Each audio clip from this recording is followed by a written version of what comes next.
முக்கிய பங்கு வகித்தவருமான பி. ராமமூர்த்தி அவர்களின் நூற்றாண்டு நிறைவு விழா 20ஆம் தேதி நடைபெற்றது.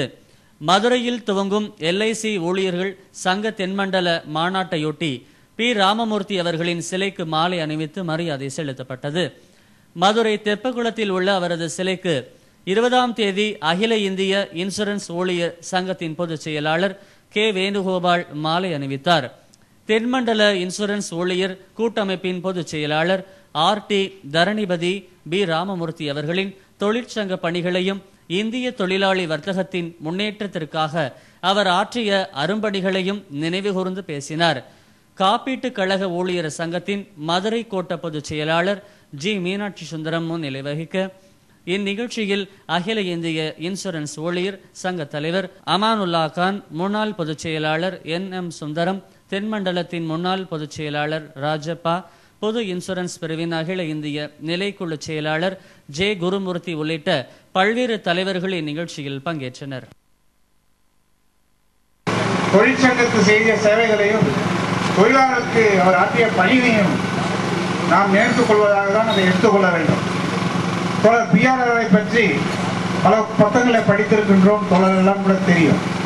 அவர் ஒரு பாராளுமன்ற உறுப்பினராக இருந்திருக்கின்றார். பாராளுமன்ற உறுப்பினராக இருந்து ஒர்க்கிங் கிளாஸுக்கு எந்த அளவுக்கு சேவை செய்திருக்கிறார் என்பது நமக்கு தெரிந்த விஷயம்தான். மதுரையில் LIC ஊழியர்களின் தென்மண்டல சங்கத்தின் 30வது மாநாடு மதுரையில் 20ஆம் தேதி மாலையில் சிறப்புடன் துவங்கியது. தமிழ்நாடு மற்றும் கேரள மாநிலத்திலிருந்து ஆயிரக்கணக்கான LIC ஊழியர்கள் இம்மாநாட்டில் பங்கேற்றனர். மாநாட்டின் துவக்க நிகழ்ச்சியாக தமுக்கம் மைதானத்திலிருந்து 5000த்திற்கும் மேற்பட்ட LIC மற்றும் பொது இன்சூரன்ஸ் ஊழியர்கள் பங்கேற்ற பிரம்மாண்ட பேரணி துவங்கியது.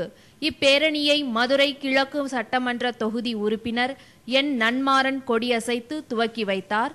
30வது மாநாட்டை குறிப்பிடும் வண்ணம் 30 பெண் ஊழியர்கள் சங்க கொடியேந்தி பேரணியின் முகப்பில் அணிவகுத்து சென்றனர். தமிழ்நாட்டின் 8 LIC கோட்டங்களிலிருந்து கேரள மாநிலத்தின் 4 கோட்டங்களில் இருந்தும் LIC ஊழியர்களும் மதுரை மண்டல பகுதியை சார்ந்த பொது இன்சூரன்ஸ் ஊழியர்களும் இப்பேரணியில் பெருந்திரளாக கலந்து கொண்டனர். கேரளத்திலிருந்து வந்திருந்தவர்கள் மலையாள மொழியால் கோஷங்களை எழுப்பி அணிவகுத்து சென்றார்கள். பின்னர் தென்மண்டல இன்சூரன்ஸ் ஊழியர் கூட்டமைப்பின் தலைவர் M. குன்னி கிருஷ்ணன் சங்கத்தின் கொடியை ஏற்றி வைத்து மாநாட்டிற்கு தலைமை வகித்தார்.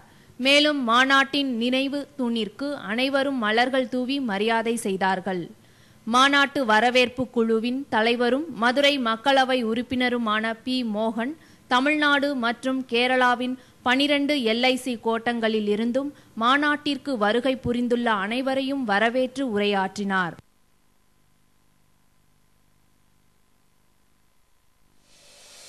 இந்தியாவின் பொருளாதார வளர்ச்சி சிறப்பாக உள்ளது. இந்த